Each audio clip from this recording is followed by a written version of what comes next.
Good day, beloved brethren. God bless you. This is Zobida once again with today's reflections entitled Blessed, Broken, and Multiplied. John chapter 6, verses 1 to 15 tells us that when Jesus lifted up his eyes and saw the great multitude that had come to him, he asked Philip, "Where shall we buy bread that they may eat?"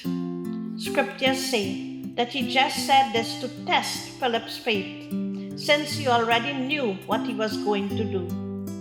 Philip, however, replied, 200 pieces of silver would not be enough to buy bread for each person to get a small piece. But then Andrew, one of the disciples, who was Simon Peter's brother, said, "There's a little boy in the crowd with 5 barley loaves and 2 fish. But that is just a drop for such a crowd like this." However, Jesus said, "Make the people sit down." And so they sat down on the grass.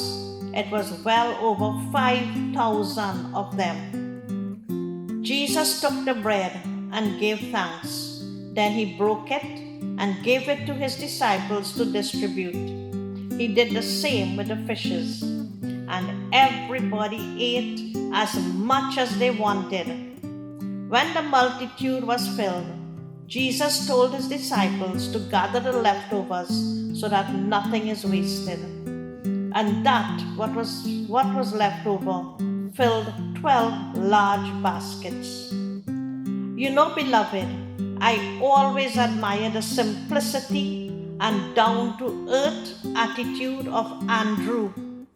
Even though he knew he might have been ridiculed for even mentioning something so utterly ridiculous to Jesus, yet he still thought it was worth mentioning. I guess deep down in his heart, he believed that Jesus could do the impossible. You know, sometimes we might feel that our problems are far too small to even bother to pray about. But beloved, even our little nitty-gritty of a problem is important to God. And if we do not bring it to the Lord, tell me, how on earth would it be rectified? Beloved, always be thankful for the small things you possess. It might be your humble home, your little car, the tiny income you receive at the month's end. Never, ever underestimate what God can do with your little handful. In our minds, we limit God so often. We lose sight of how amazingly awesome He really is. Beloved, if we are truly, truly thankful for the little we possess, in time God will bless and multiply them in many folds. You know, sometimes the very thing we are looking for is the one thing we just cannot see. We can focus so intensely on our problem that we fail to acknowledge the one who can rectify the problem. Especially when we are in a financial fix.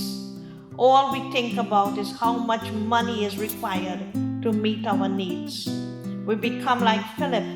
We only focus on the money needed and not on the strength of God, whose power is far greater in meeting our needs and always with an overflowing capacity. Sometimes we might feel at a loss. We do not know which way to turn. But in times as these, the Lord is saying, He is saying to us, just as He said to St. Paul, "My grace will carry you through, for my power is made perfect in weakness." And so what do, beloved? We continue to trust and to cling to the hem of His garment. Beloved, when we offer the little we have with a sincere heart to the Lord, He blesses it and turns it into a miracle. Know for a fact, though, that He will always provide for your needs. He will never, ever turn you away. He said, "When you bring your best, your widow's mite to me, I will throw open the floodgates of heaven and pour out a blessing of such great magnitude that your laps will be unable to contain all of it." Luke chapter 6, verses 38 tells us to give and it will be given to you. Full measure, pressed down, shaken together, and running over will be poured into your lap. Yes, beloved, what the Lord did then over 2,000 years ago, He can most certainly do again. Just as He took that meager, small, insignificant meal and transformed it to be used for His glory, you will be amazed to find that your little offering, given with a sincere heart, is enough to feed multitudes. Beloved, do you ever feel that your problems are bigger than God? That what you are facing might be impossible for even God to handle? Well, we might not have to put these feelings into words, but just by the way we worry and stress over our problems, one might think that we believe that God is indeed incapable of handling our situation.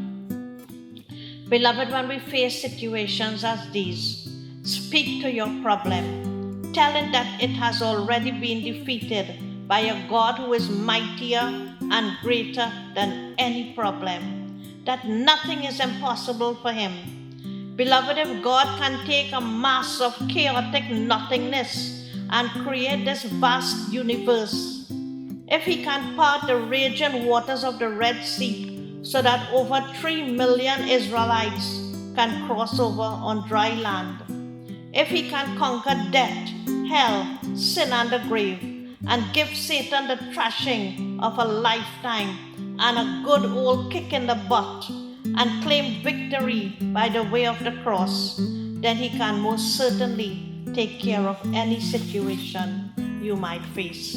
Mark chapter 9 verses 23 says, all things are possible to him who believes. And Mark chapter 10 verses 27 tells us, for man it is impossible, but with God all things are possible. Beloved, this world is seriously in decline. Famine, hunger, starvation, health hazards, global warming, epidemics are just a few of the problems we face every day. The resources available to us are very limited, but Jesus did say, bring them to me, meaning the people.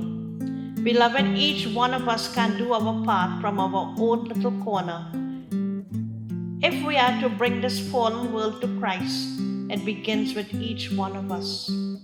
Just as feeding the multitudes began with just a meager meal, so the million-mile journey of bringing this sinful world to Christ begins with just one single step. So, beloved, put on those walking shoes. Let the journey that leads to the cross begin. May God richly bless you as you lead the way to the cross. Be blessed, my beloved brethren. Do have an amazing day today. I am resolved no longer to linger, charmed by the world's delights. Things that are higher, things that are nobler, these have allured my sight. I will hasten to Him, hasten so glad and free. Jesus, greatest, highest, I will come to Thee. May God bless you, my beloved brethren. Do have an awesome day today. A most remarkable, a peaceful, a wonderful, a beautiful day. Be blessed in every possible way. God bless you.